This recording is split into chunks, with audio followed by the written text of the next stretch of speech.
The logo of the National Park Service with a background. Words say, "It's the 104th anniversary of the National Park Service." Text reads, "What does the staff at George Washington Carver Monument think about their first park, and what was it like?" A female uniformed park ranger sits at a desk in a school setting. My name is Sarah Martin, and I'm a park guide here at George Washington Carver National Monument. My first park was in a little area known as New Bedford in Massachusetts. It's South Shore, so about right before the Cape and an hour south of Boston. And that is actually where I grew up.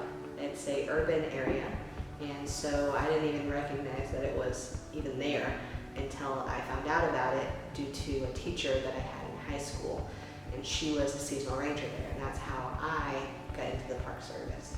I didn't really know about national parks the conventional way of people knowing about national parks, learning about them young, going and exploring. I was a high school junior, and I just recognized that there were these special places. Ultimately, the connection started really with her as my teacher. She was so instrumental in my life and helping me become the person I am today. And so in order to keep in contact with her once she retired, I started volunteering there in order to just be able to see her. And then I connected to the parks too. A collage of 4 images. Ranger Sarah as a young woman in a Park Service uniform. Sarah posing with a couple in the visitor center of New Bedford Whaling National Historic Park.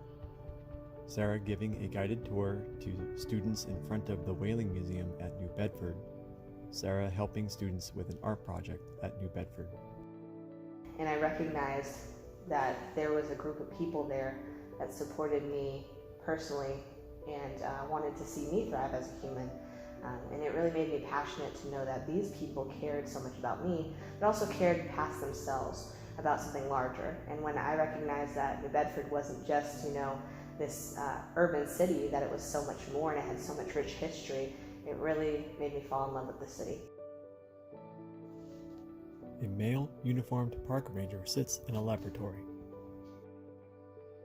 My name is Ryan O'Connell, and I'm a park guide at George Washington Carver National Monument. My first park was Joshua Tree National Park in Southern California, where I'm from. And our first trip was with the Boy Scouts, and so we went out to Joshua Tree, and the whole weekend was basically focused on climbing around on these massive rocks out in the desert.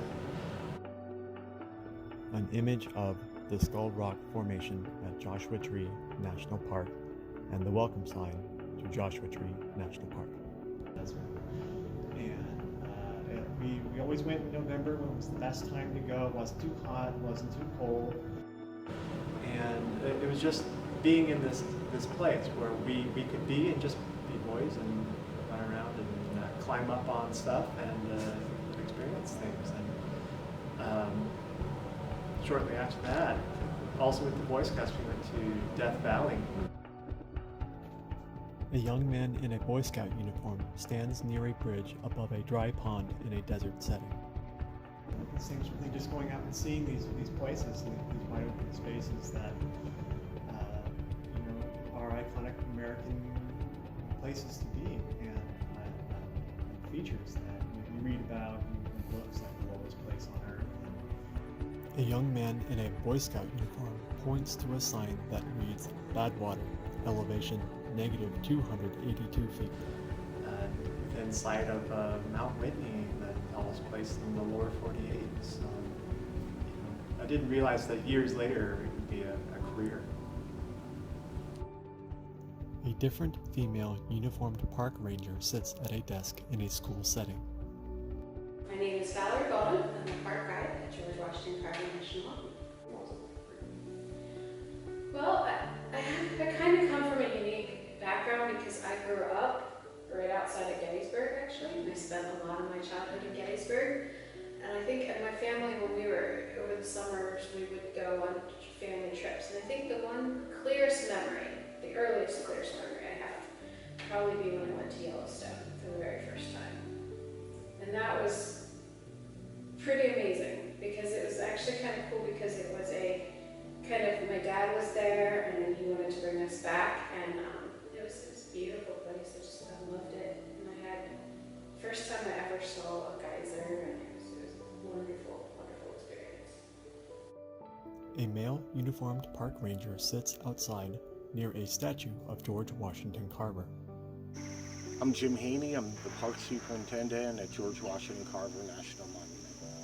The first parks I would have visited as a kid, I grew up in the Philadelphia area, and there's several national parks around Philly.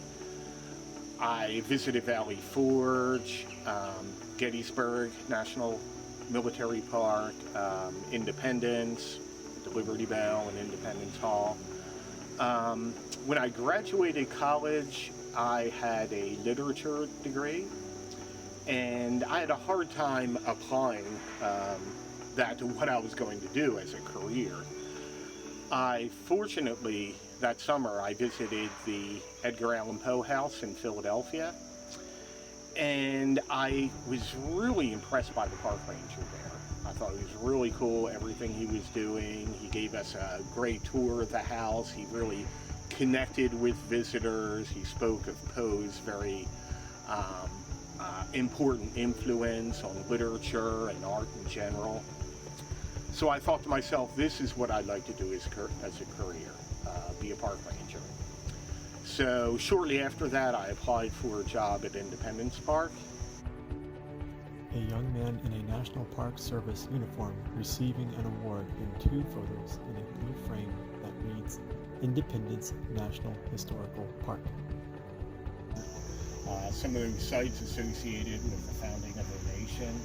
Absolutely loved my summer there, and fortunately I got a permanent position up at the Edgar Allan Poe National Historic Site the next year. And that's what began it all. Text reads, watch for the next video where they tell us where they found their park.